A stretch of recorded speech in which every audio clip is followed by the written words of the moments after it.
Definitely তুফানের recently teaser দেখলাম। খুবই এক্সাইটেড এবং I think teaser already record create করেছে। সো ইনশাআল্লাহ নিশ্চয়ই সিনেমাটাও একটা রেকর্ড ক্রিয়েট করবে। অবশ্যই মানুষের আনন্দ লাগে। তো আমি এই মুহূর্তে অনেক আনন্দে আছি। আর বেশি ভালো লাগছে আমাদের দুই সুপারস্টারকে পেয়ে। আপনাদের হবে আমার কাছে মনে হয় এটা তুফানের মতোই হিট হবে। যেরকম তুফান নামটা রেখেছে তুফানের মতোই কোনো কিছু একটা হতে যাচ্ছে। তো সব কিছু মিলে আমি যেটা ট্রেলার দেখেছি আমার কাছে খুবই ভালো লেগেছে। তো আশা করছি ভালো কিছু হবে। তো সেই জায়গায় শাকিব খান আর এখনকার শাকিব খান আসলে টোটালি ডিফারেন্ট।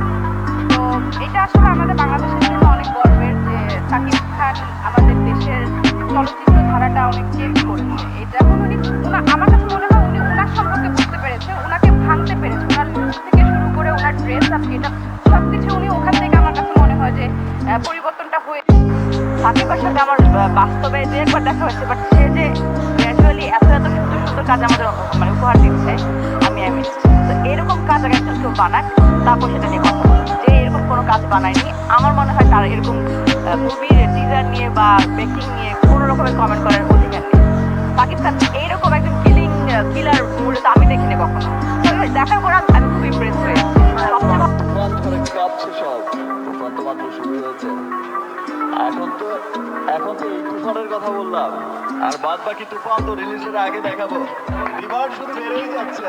টিজারটা অসম্ভব সুন্দর ছিল, অসম্ভব সুন্দর ছিল। এই ছবিগুলোর ট্রেলার দেখে আমার কাছে ফিল হচ্ছে না আমাদের চলচ্চিত্র ঠিক পথের দিকে মনে এগোচ্ছে। হাসি পায় মাঝে মধ্যে যে কি অভিনয় করলাম। ছবির হলের বাইরে যদি হাউসফুল বোর্ডটা না থাকে আমার মনে হয় না যে আপনি একটা সাকসেসফুল ডিরেক্টর। গল্প পড়ার পর যদি মনে হয় যে না এখানে আমি ফিট বা এই কাজটা করতে পারবো, আমি যতটুকু অভিনয় জানি সেটুকুতে এটাকে সুন্দরভাবে ফুটিয়ে তুলতে পারবো।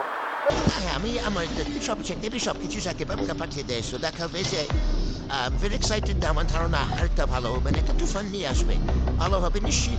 বিকজ ও আসলে যেটা করে যে ও সর্বস্ব দিয়ে চেষ্টা করছে ভালো কাজ করে, ভালো সিনেমা তৈরি না করে, এবং সেই সিনেমা যেন মানুষের মনে একটা রেখা তৈরি করে, দাগ তৈরি করে, সেই চেষ্টাটা করে দিচ্ছে।